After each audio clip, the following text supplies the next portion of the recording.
Wala, laki. Sa isla ng Siargao, may lihim na tanaw.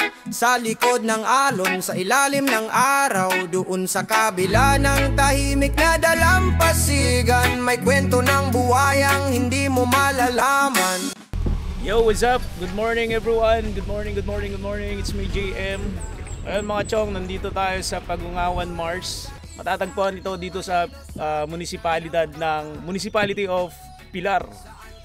Napakadami daw buhaya pala ditong nasa part namin ngayon ay may mga buhaya dito.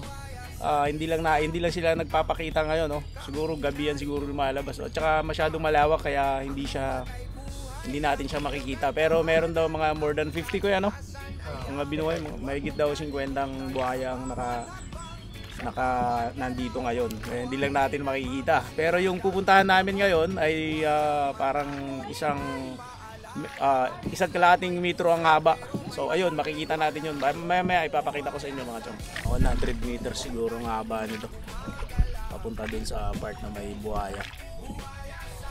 Hello! Nakakalagyan namin ngayon, nasa 9 feet daw. Nagpas tao. So para mga 3 minutes na sagwan lang, no. Ang bayad dito mga chong sa kanila ay 200 pesos isang tao. So hanapon natin buhaya diri sa isla. Kailangan mga chong may pain para lumabas yung buhaya.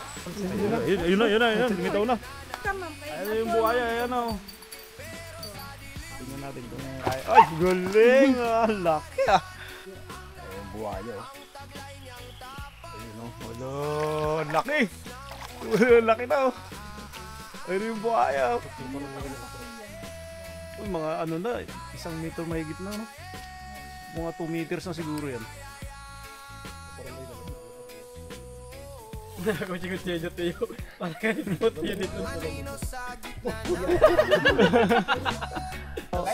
Nakasama namin nanood ngayon ng buhaya.